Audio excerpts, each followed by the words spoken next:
Bienvenidos a Crímenes Nocturnos.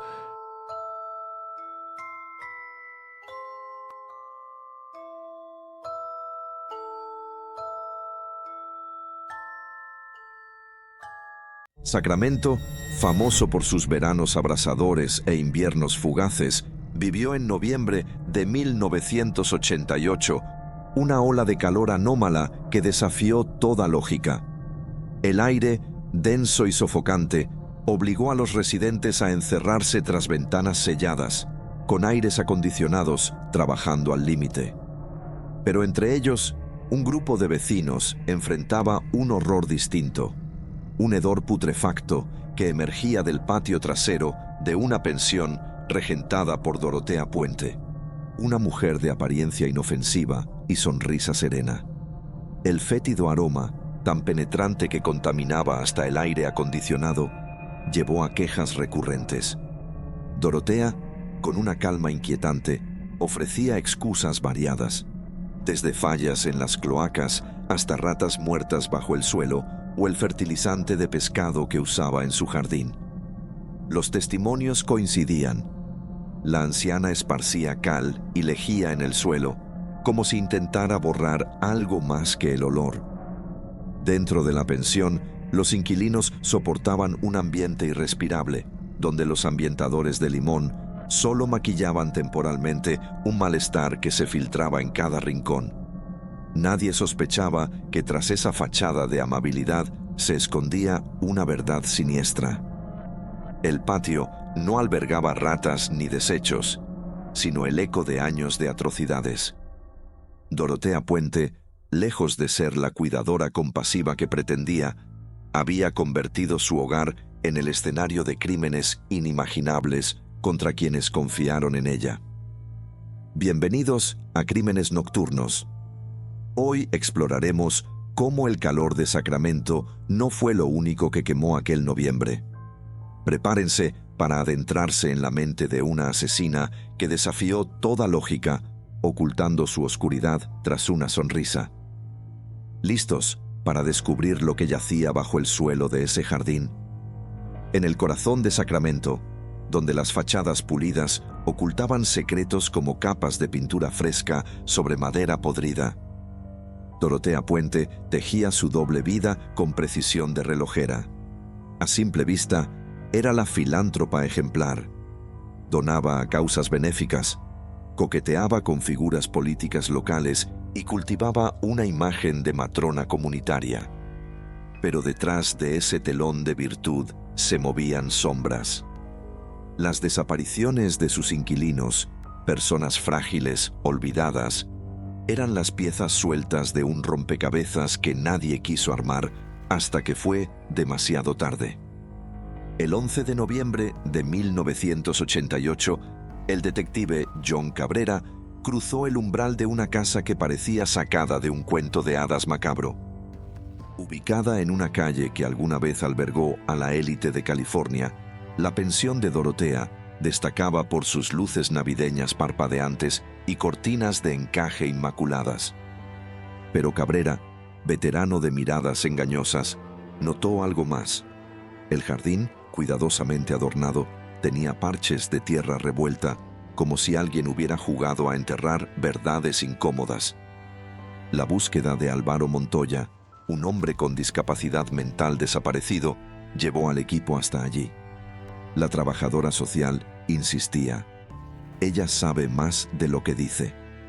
Al entrar, el ambiente era un museo de lo normal. Jarrones con flores artificiales, muñecas de porcelana sonriendo desde estantes y un aroma a galletas recién horneadas que chocaba con el miedo silencioso de las paredes. Dorotea, vestida con un suéter de lana y una sonrisa de abuela, los guió sin objeciones. Era demasiado dócil, demasiado perfecta. Al llegar al patio trasero, el aire se espesó.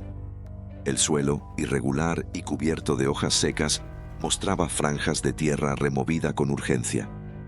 Mientras los agentes regresaban al vehículo por palas, Cabrera observó a Dorotea desde la ventana.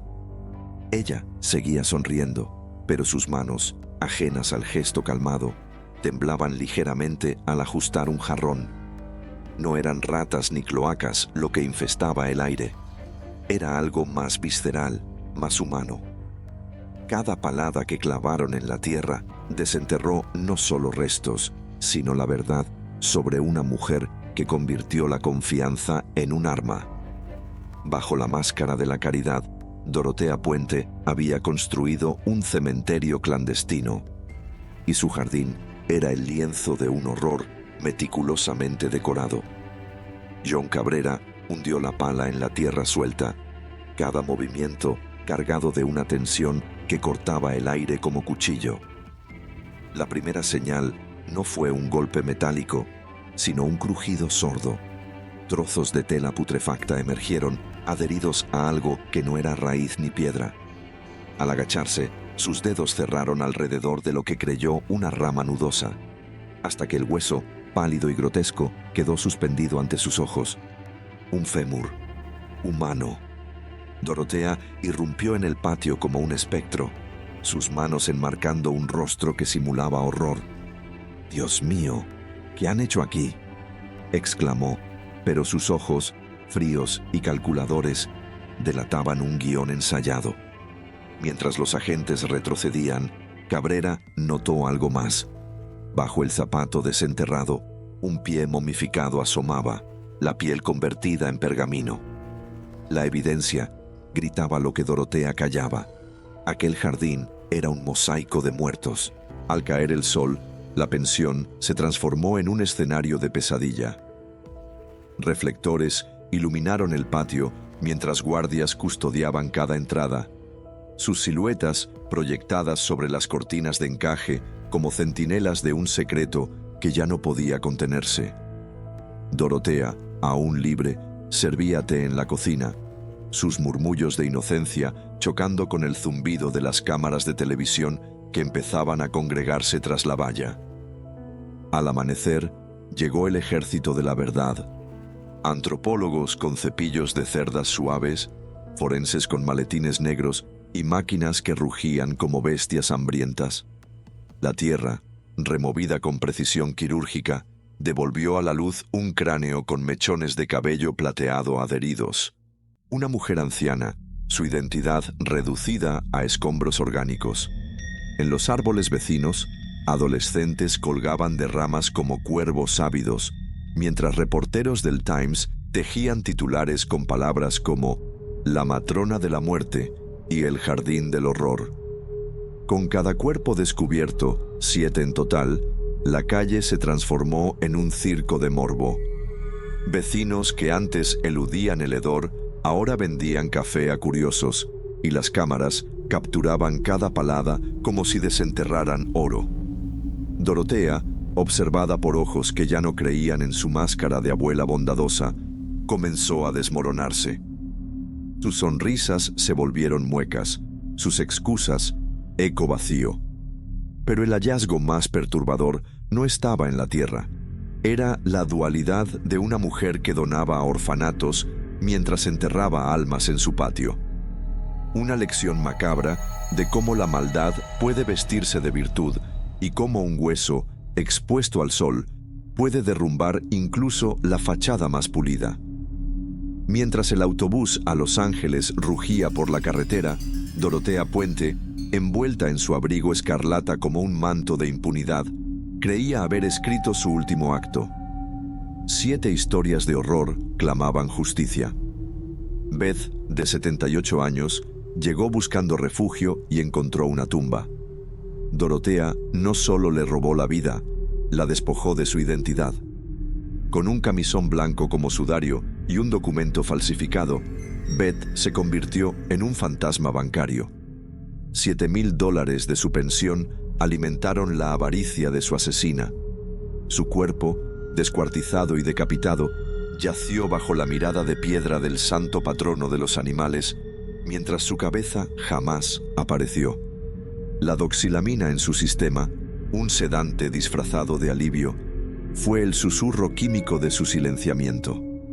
Leona, frágil tras el alta hospitalaria, pasó sus últimos días postrada en un sofá de terciopelo desgastado. Dorotea la atendía con tazas de té que olían a flurazepam, un somnífero letal. Cuando Leona dejó de respirar, su cuerpo fue el primero en emerger de la tierra removida, un prólogo macabro para lo que vendría. James, de 62 años, había vencido un tumor cerebral y un infarto, pero no la crueldad calculada de Dorotea.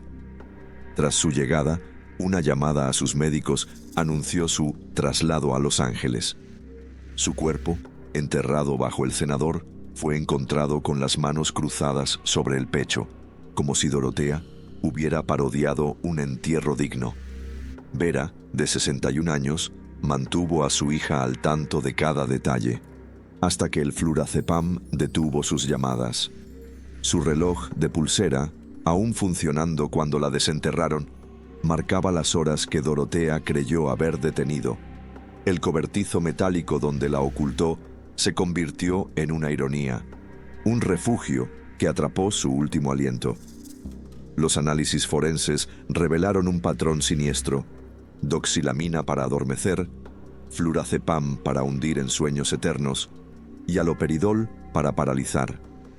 Dorotea, la falsaria de certificados y firmas, también fue una farmacéutica de la muerte. Cada víctima, sedada hasta la impotencia, fue meticulosamente saqueada.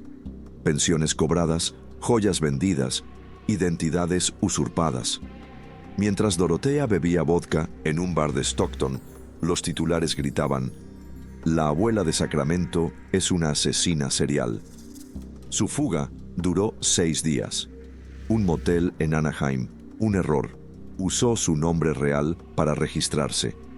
Cuando la policía irrumpió, la encontraron tejiendo un suéter de lana. Como Penélope, esperando a su Ulises, pero su tapiz era de mentiras. ¿Qué convirtió a una filántropa en una asesina de pensionistas? ¿Soledad, codicia o el placer perverso de jugar a ser Dios?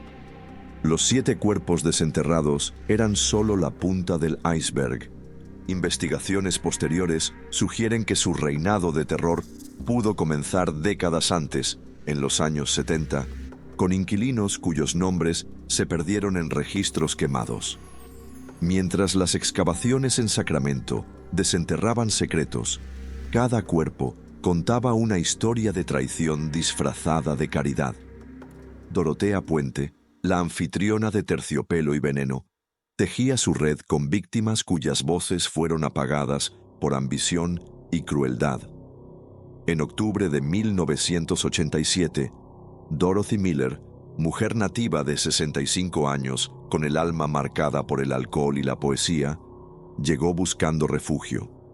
Su último acto fue fumar un cigarrillo en el porche, recitando versos sobre amores perdidos.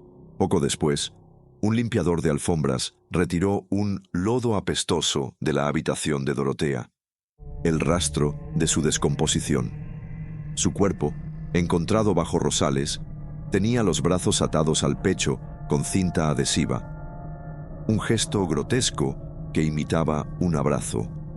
Los sedantes en su sangre, flurazepam y carbamazepina, revelaron cómo la silenció mientras cobraba $11,000 con cheques falsos. En marzo de 1988, Benjamin Fink, de 55 años y batallando con el alcoholismo, recibía visitas semanales de su hermano hasta que Dorotea anunció su mudanza. Un hedor nauseabundo emanaba de su habitación. «Problemas de alcantarillado», decía ella, mientras compraba 12 sacos de cemento. Bajo un agujero junto al cobertizo, su cuerpo yacía envuelto en una colcha de plástico, atado con cinta y cubierto de almohadillas azules.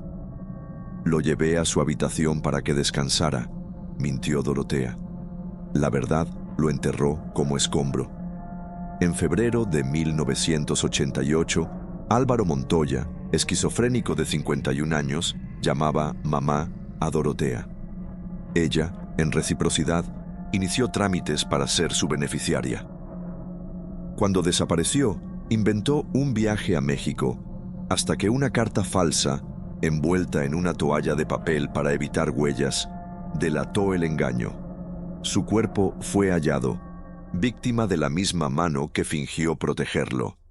Donald Anthony, cómplice exconvicto, confesó el montaje. Dorothea quería su pensión, no su compañía. Al registrar la habitación de Dorothea, la policía halló un arsenal de ilusiones, perfumes franceses, vestidos de seda y joyas de fantasía. Artículos financiados con cheques robados a los muertos. Era el teatro de una mujer que vivía dos vidas: la filántropa que donaba a iglesias y la asesina que enterraba sueños bajo el cemento. Los 7 cuerpos eran solo el prólogo. Investigaciones posteriores sugieren que Dorothea operó durante décadas, seleccionando víctimas entre los invisibles: alcohólicos, enfermos mentales, ancianos sin familia. Su método era impecable: sedar, saquear, silenciar. Pero cada hueso desenterrado era un verso no escrito de aquellos poemas amargos que Dorothy Miller jamás terminó. Mientras Dorothea permanecía prófuga, la investigación en la pensión se intensificó, revelando pruebas clave. Una de ellas fue una nota garabateada que llamó especialmente la atención de los detectives. En ella se encontraban las iniciales de cada víctima identificada, junto con la cantidad de dinero que Dorothea esperaba obtener de cada una. Un análisis preliminar reveló que recibía al menos $5,000 mensuales de los inquilinos fallecidos, lo que equivaldría hoy a unos $30,000 al mes. Los inquilinos que aún vivían en la pensión aportaron información valiosa. Relataron que Dorothea imponía reglas estrictas en el lugar. Los residentes pagaban $350 al mes, lo que les garantizaba una habitación y 2 comidas diarias. Sin embargo, si alguien se saltaba una comida, no tenía derecho a otra ración y debía pasar hambre, ya que no podían acceder a la cocina fuera del horario establecido por ella. También estaba prohibido el uso del teléfono fijo de la pensión, así como tocar el correo. El consumo de alcohol estaba terminantemente vetado. Los investigadores también descubrieron que Dorothea pasaba largas horas en los bares más baratos de la ciudad, especialmente en Harry's Lounge, su lugar favorito. Allí se la veía con frecuencia charlando con ancianos solitarios, pagándoles bebidas y haciéndoles preguntas sobre sus finanzas. Si determinaba que una persona era económicamente viable, la invitaba a vivir en su pensión. Uno de estos ancianos, John Terry, de 67 años, corroboró esta historia. Declaró que, en una ocasión, Dorothea le preguntó sobre su dinero y su trabajo durante una conversación en un bar. Luego, comenzó a llamarlo insistentemente para convencerlo de mudarse a la pensión, pero él rechazó todas sus invitaciones. No todos tenían la misma impresión sobre Dorothea. John Sharp, un cocinero jubilado de 64 años y exinquilino, la describió como un ángel. Según él, ella alimentaba a los gatos callejeros, donaba ropa y cigarrillos a los inquilinos y siempre estaba dispuesta a ayudar a quien lo necesitara. En la comunidad, Dorothea era vista como una mujer amable y carismática, especialmente por los ancianos y algunos políticos locales. Sin embargo, había aspectos inquietantes en su comportamiento. Se descubrió que, en Navidad, acostumbraba compartir carne con sus vecinos.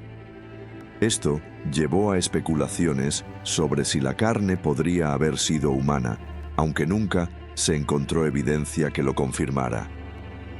Otro testimonio relevante fue el del taxista Pat Casey, de 54 años, quien la consideraba una buena amiga. A menudo la llevaba a comprar cemento, plantas y abono, o la dejaba en distintos bares de Sacramento. A través de él, los investigadores descubrieron que Dorothea mentía sobre su edad. Le había dicho que tenía 60 años, cuando en realidad tenía 71. También parecía utilizar el dinero de sus víctimas para financiarse cirugías plásticas. Pat relató un episodio que con el tiempo cobró un significado escalofriante. Una vez, al llevar a Dorotea de regreso a la pensión, notó un olor nauseabundo y le preguntó por su origen. Ella respondió con naturalidad que se debía a ratas muertas pudriéndose bajo la casa. Mientras la búsqueda de Dorotea continuaba sin pistas sobre su paradero, la policía decidió profundizar aún más en su historia. Esta investigación los llevó a descubrimientos aún más macabros. Desde el inicio del caso, los agentes de Sacramento comenzaron a elaborar un perfil criminal de Dorotea Puente. Al entrevistar a antiguos inquilinos y conocidos, detectaron un patrón perturbador. Antes de que uno de sus inquilinos desapareciera, Dorotea siempre comentaba a alguien que esa persona estaba enferma. Luego, aseguraba que pronto mejorarían y los llevaba al segundo piso de la pensión, donde ella misma vivía. Dorotea también tenía una obsesión por el control. Cuando un inquilino sugirió cambios en la forma en que manejaba la pensión, ella metió sus pertenencias en una caja de cartón y lo echó sin contemplaciones. Otro inquilino, al percatarse de su comportamiento, huyó sin previo aviso para refugiarse con familiares, aparentemente por miedo. Sin embargo, el hallazgo más impactante sobre Dorotea fue su oscuro pasado. Aunque en un principio las autoridades intentaron mantener ciertos detalles en reserva, los periodistas de investigación pronto desenterraron la verdad y la expusieron sin filtros. Dorotea Puente había nacido en la ciudad de Redlands, California. Su madre, Trudy May, tuvo alrededor de 18 hijos, aunque Dorotea solía afirmar que era la menor de todos. La realidad era que ocupaba el sexto lugar entre sus hermanos. Su infancia estuvo marcada por la tragedia. Su padre, Jesse James Gray, era alcohólico y, en sus momentos de embriaguez, amenazaba con suicidarse frente a sus hijos. Finalmente, murió de tuberculosis cuando Dorotea tenía solo 8 años. Un año después, su madre falleció en un accidente de moto. Tras la muerte de sus padres, Dorotea y sus hermanos fueron enviados a un orfanato. Años después, ella afirmaría haber sufrido abusos en ese lugar. Su infancia fue inestable, marcada por constantes cambios de hogar. A través de registros del censo, se determinó que a los 13 años vivía con una familia en Napa, California. A los 16, sus documentos escolares la ubicaban en Los Ángeles, y menos de un año después se había trasladado a Olympia, Washington. La historia de Dorotea Puente no solo revelaba los crímenes de una asesina en serie, sino también el trasfondo de una vida llena de secretos, mentiras y tragedias.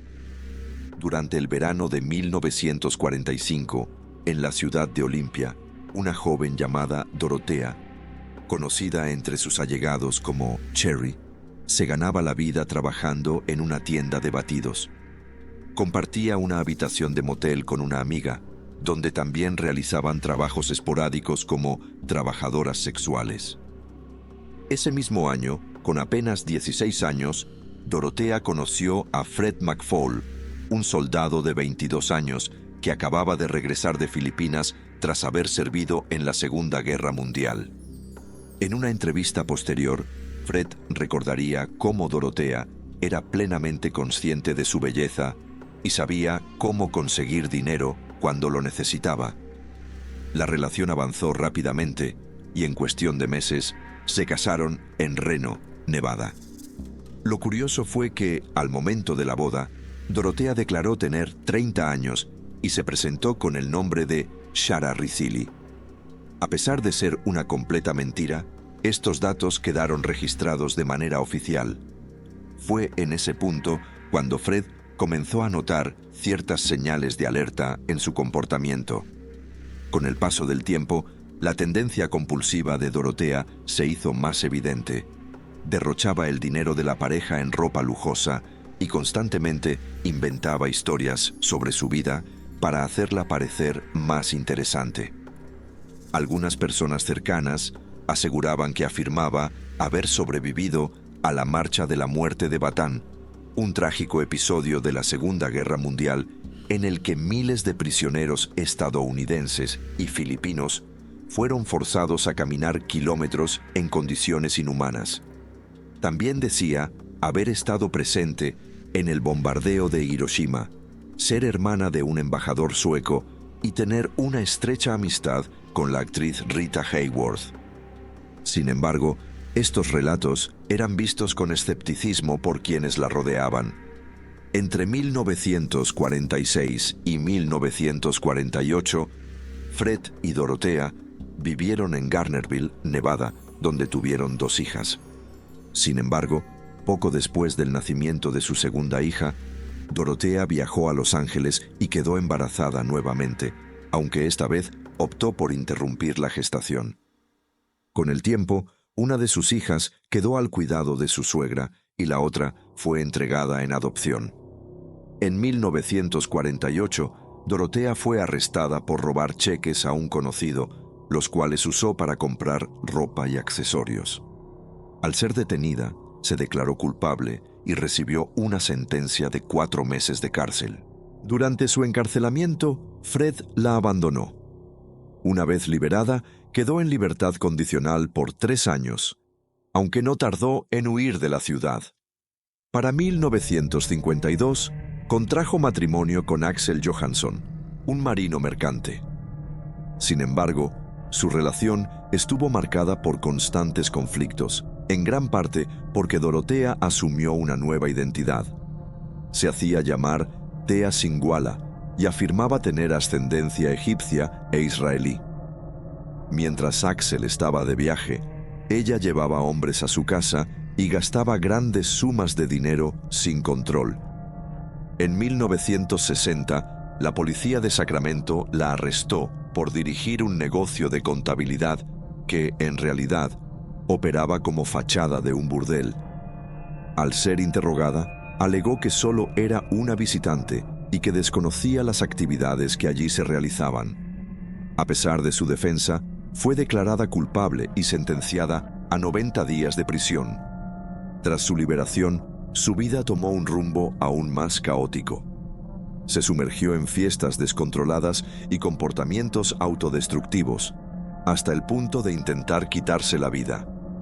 Como resultado, Axel la ingresó en el Hospital Estatal de Wische, donde fue diagnosticada como mentirosa patológica con una personalidad inestable.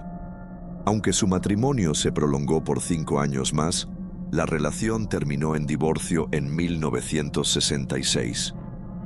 Luego de separarse, Dorothea adoptó una nueva identidad. Comenzó a presentarse como Sharon Johansson, utilizando el apellido de su exesposo para encubrir su pasado delictivo. Bajo esta nueva faceta, se insertó en círculos sociales distintos, adoptando la imagen de una mujer cristiana y dedicándose a trabajar como cuidadora. Incluso llegó a colaborar en un instituto sin fines de lucro destinado a ayudar a mujeres en situación de pobreza y víctimas de abuso.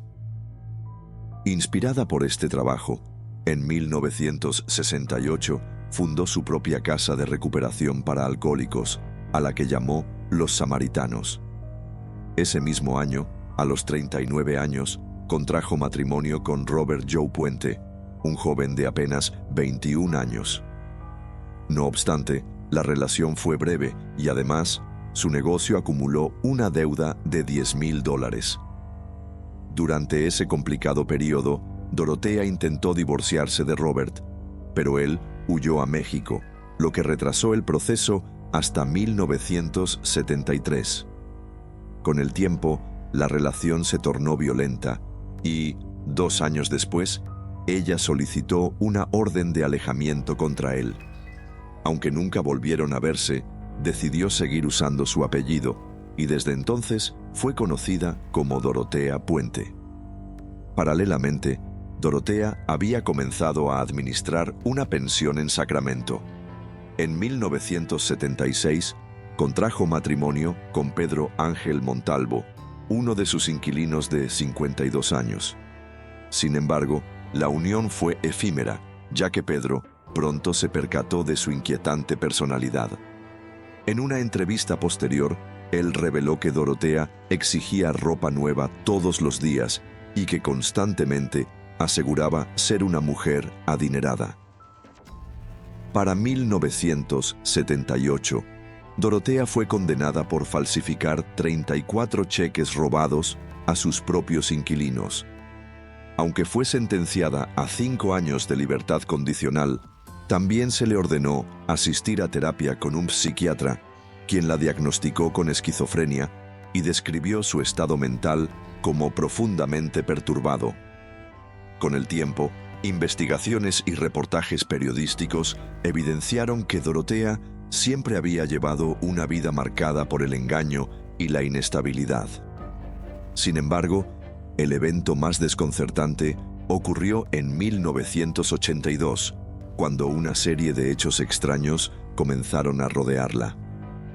Ese año, Ruth Monroe, una inquilina de 61 años, fue encontrada muerta dentro de la pensión de Dorotea. La causa oficial fue una sobredosis masiva de Tylenol y codeína. Aunque Ruth padecía una enfermedad terminal, las circunstancias de su muerte generaron sospechas. Las investigaciones revelaron que Dorotea y Ruth habían formado una sociedad para abrir un pequeño negocio de aperitivos. Sin embargo, en aquel momento no se le consideró sospechosa, pero un mes después, Dorotea fue arrestada por drogar y robar a 4 ancianos.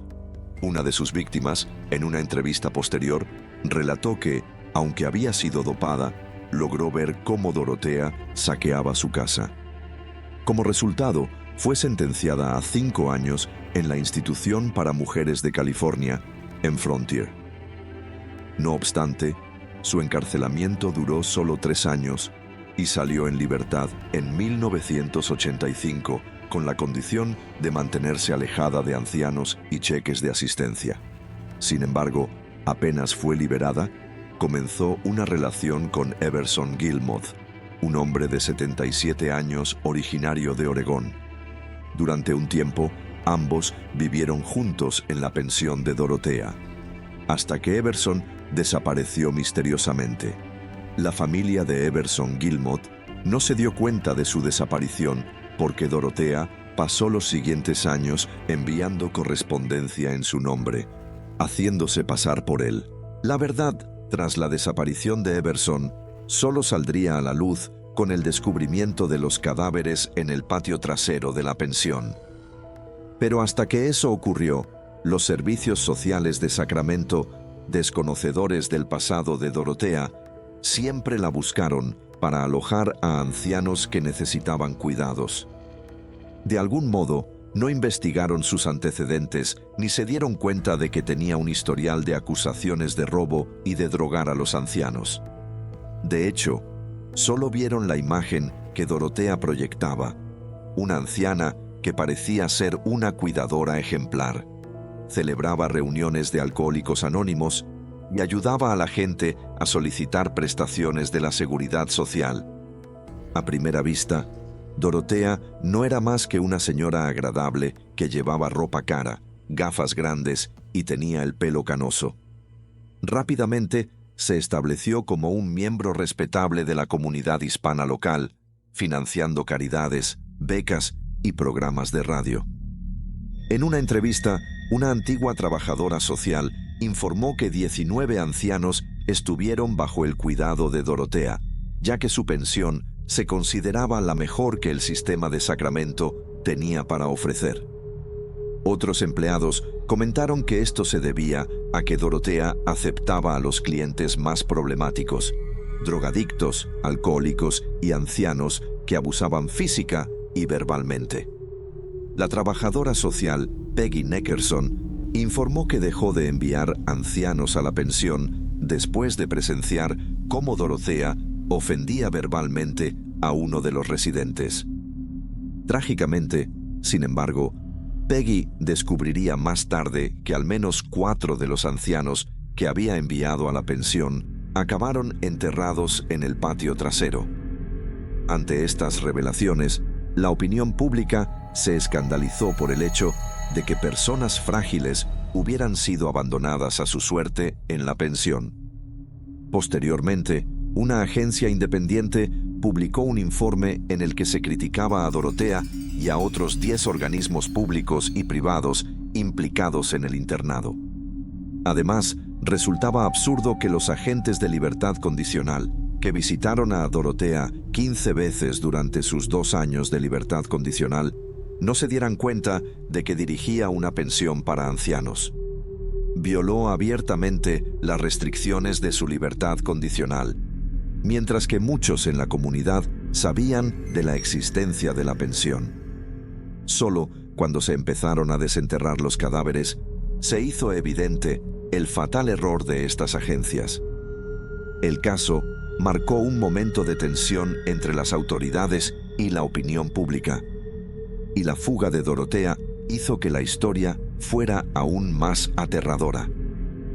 Con toda esta revelación sobre quién era Dorotea Puente, la caza de ella se intensificó con la esperanza de localizarla lo antes posible.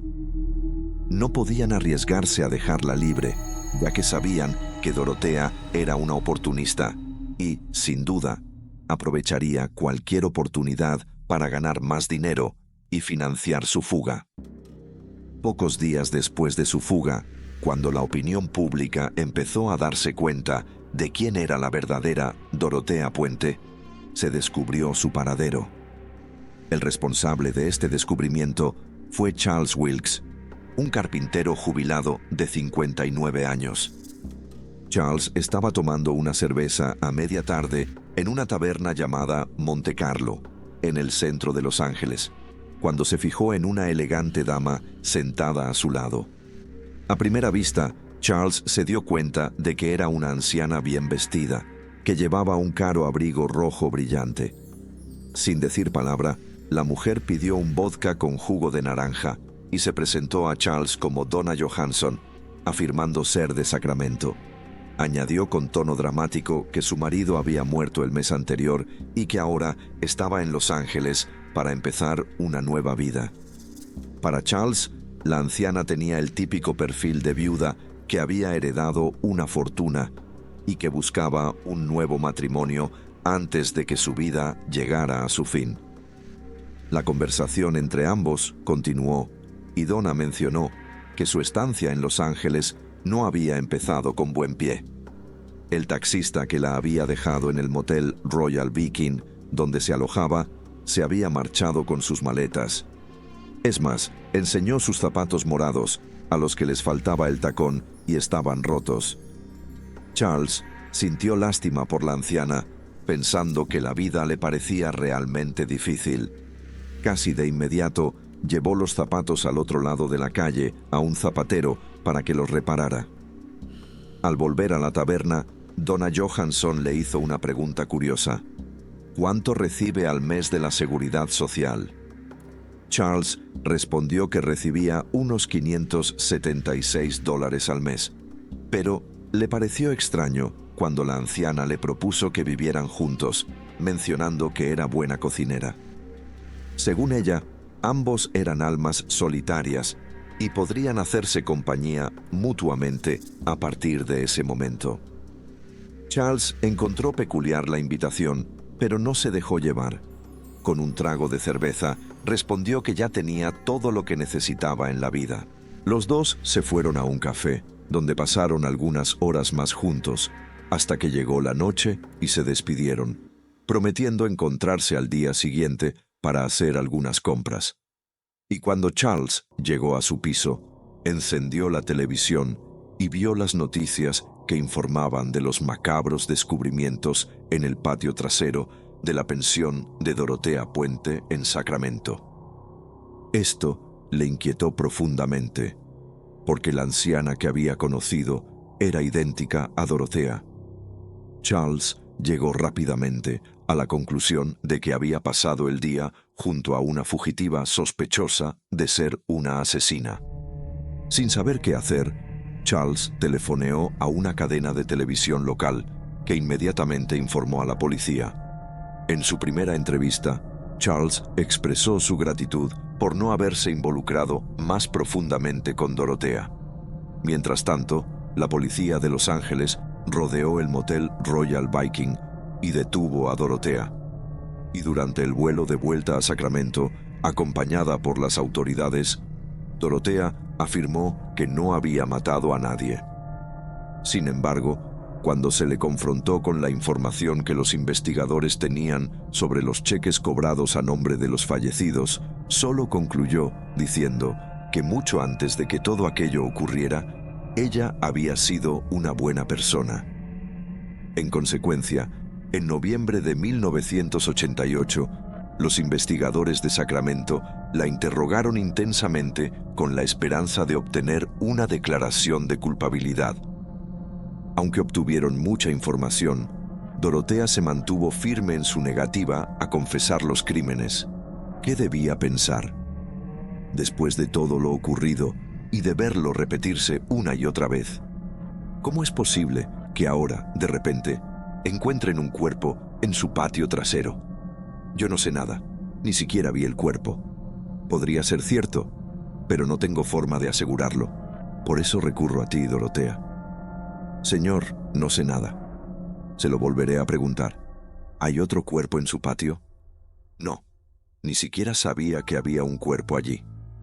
Un mes después, las autoridades lograron identificar un cuerpo que había sido descubierto 2 años atrás por un pescador en el río Sacramento. El cadáver, dentro de un ataúd de madera contrachapada, pertenecía a Everson Gilmoth, de 77 años. El cuerpo estaba envuelto en varias bolsas de plástico y cubierto con una lona asegurada con cinta adhesiva. Dentro del ataúd también se encontraron bolas de naftalina y un desodorante de tocador azul.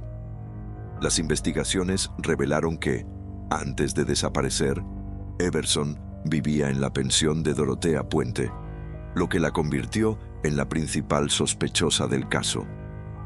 Durante el juicio, se supo que Dorotea había contratado a un manitas, Ismael Carrasco Flores, para construir la caja que luego se usaría para guardar el cadáver de Everson. Una vez terminada la caja, Dorotea le pagó a Ismael $800 y le entregó el vehículo de la víctima. Ismael declaró que no sabía que había construido un ataúd y que tampoco sospechaba del origen del coche. En su testimonio, Ismael explicó que Dorotea lo contrató nuevamente para deshacerse de la caja, que estaba clavada y sellada. Siguiendo sus instrucciones, condujo hasta una zona remota y arrojó la caja al río Sacramento. La fiscalía acordó no acusarlo de complicidad a cambio de que testificara contra Dorotea. Finalmente, el 31 de marzo de 1989, Dorotea Puente compareció por primera vez ante el Tribunal Municipal de Sacramento. Vestía un traje azul y un collar de perlas. Con frialdad, se declaró inocente de los 9 cargos de asesinato. Esta declaración aseguraba que habría un juicio y que la fiscalía buscaría la pena máxima. Sin embargo, el proceso se prolongó durante 4 años debido a la cantidad de pruebas que debían analizarse y archivarse. El juicio estaba programado para febrero de 1993, pero debido a la amplia cobertura mediática en Sacramento, el juez decidió trasladarlo a Monterrey, California. Durante el juicio, el fiscal John O'Mara presentó a Dorotea como una mujer codiciosa y una asesina en serie que mataba a sus inquilinos para quedarse con sus cheques del gobierno. Según la acusación, Dorotea seleccionaba a personas sin familiares ni amigos cercanos, asegurándose de que sus muertes no generaran sospechas. Por su parte, los abogados defensores Peter Vlautin y Kevin Clemo argumentaron que los inquilinos habían fallecido por causas naturales. Afirmaron que Dorotea no llamó a los paramédicos no para encubrir asesinatos, sino para evitar llamar la atención, ya que operaba la pensión violando su libertad condicional. En su defensa, presentaron a Dorotea como una anciana bondadosa que cuidaba de personas marginadas por la sociedad. Intentaron minimizar los cargos, alegando que el dinero robado apenas cubría los gastos de la pensión y que, aunque había cometido robos, no era una asesina. Sin embargo, la fiscalía presentó testigos clave, incluido Ismael Carrasco Flores, quien había construido el ataúd de Everson Gilmot. En total, la acusación presentó 153 testigos, 3.100 pruebas y una maqueta de la pensión victoriana para ilustrar sus argumentos ante el jurado. Además, mostraron fotografías de las víctimas, primero vivas y sonrientes, y luego de sus cadáveres en descomposición, encontrados en el jardín trasero de Dorotea. El jurado observó las pruebas con visible perturbación, mientras Dorotea permanecía impasible, sin mostrar ninguna reacción. Ella cultivaba la imagen de una abuela inocente, siempre vestida con trajes floreados y peinada como una anciana tradicional. Sin embargo, la fiscalía enfrentaba un desafío importante. No podían demostrar con exactitud cómo habían muerto las víctimas, a pesar de haber encontrado rastros de drogas potentes en sus cuerpos. La única opción fue llamar a un experto, quien testificó que, aunque las drogas encontradas en las víctimas no eran letales por sí solas, podían serlo al mezclarse con alcohol u otros medicamentos, especialmente en personas mayores. Un testigo, el médico de Dorothy Miller, informó que Dorotea había intentado comprar medicamentos usando la identificación de la víctima, pero la farmacia se negó a cumplir con la solicitud. Este comportamiento fue corroborado por otros testigos, quienes afirmaron que Dorotea tenía la costumbre de obligar a sus inquilinos a tomar medicamentos. Una testigo llamada Carol Durning reforzó estas declaraciones, relatando que la víctima James Gallup le había confiado que Dorotea le suministraba drogas que lo hacían dormir durante largos periodos de tiempo.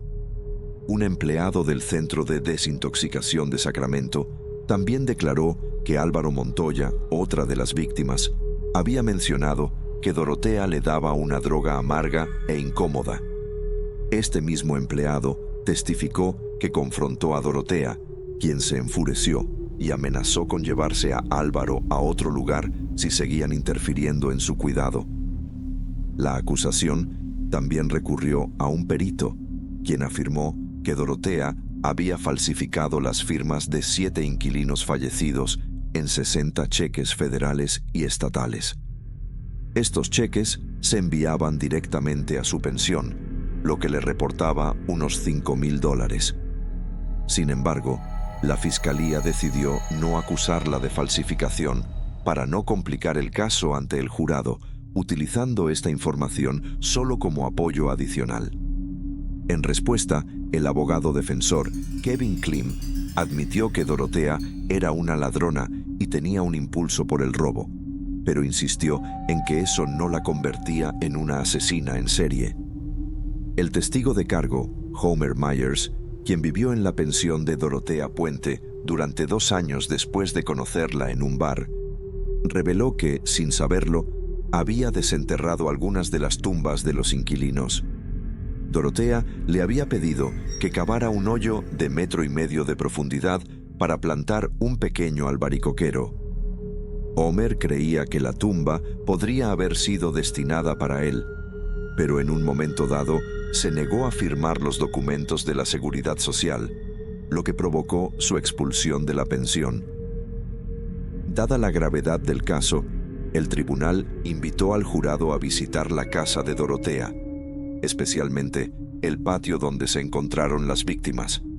También los llevaron a los bares donde buscaba a sus víctimas y les mostraron las estrechas habitaciones de la pensión, donde muchos inquilinos recibían cócteles de somníferos antes de pasar lentamente de la inconsciencia a la muerte.